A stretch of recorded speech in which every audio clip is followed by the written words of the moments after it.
Good morning to all students. Welcome to Parshva international school. भौतिक विज्ञान की क्लास में आपका स्वागत है।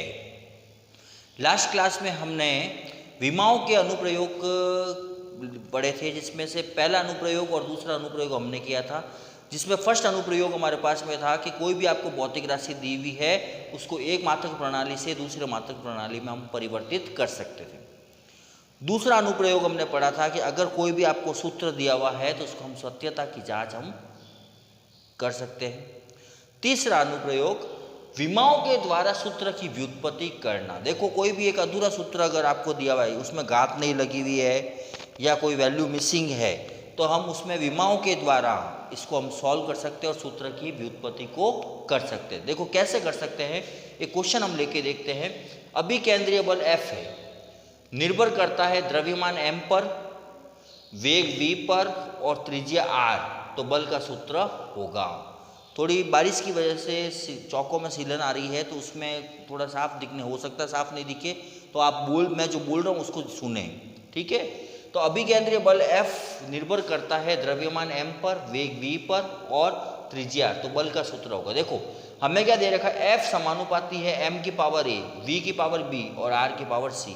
हमें ये नहीं बता रखा है कि a और b और c क्या है, यहाँ पर घातें कितनी हैं इनकी, तो हम इसको विमाओं के द्वारा हम इन घातों को ज्ञात करेंगे। इसका मतलब हम a का मान, b का मान और c का मान ज्ञात करेंगे। तो f बराबर हमने समानुपाती हटाया तो यहाँ पर क्या लग गया, k।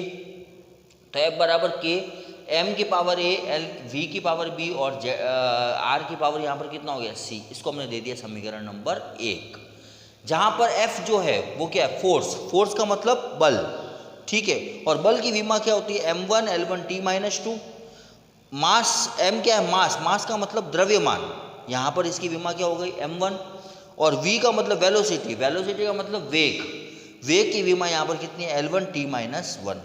और r अगर डिस्टेंस है, दूरी, तो इसकी विमा क्या होगी, l1। ये जो हमने सारी विमा जो सूत्र है इसमें रख दो, तो हमें वापस ये फॉर्मूला ले रहे हैं, f बराबर k, m की पावर a, v की पावर b और r की पावर c। तो f का मान कितना हो जाएगा, m1 l1 t-2 is equal to k। आप कांस्टेंट है, नहीं लिखोगे तो भी कोई प्रॉब्लम नहीं है। तो यहाँ पर m की पावर a मतलब m1 की पावर a, v का मतलब वेग की विमा होती है l1 t-1, इसकी पावर b और यहाँ पर दूरी l1, इसकी पावर c। तो ये कितना हो जाएगा, m1 l1 t-2 is equal to m की पावर a, l की पावर b, यहाँ से मल्टीप्लाई कर रहे हैं हम, l की पावर b, t की पावर -b और l की पावर c। अब देखो यहाँ पर हम m की पावर 1, l1 और t-2, इधर m की पावर a, l, देखो यहाँ पर आधार समान है तो घातें टूट जाएगी, दोनों l की वैल्यू है, तो l की पावर यहाँ पर मैं लिख सकता हूँ b + c और t की पावर यहाँ पर कितना हो गया, -b।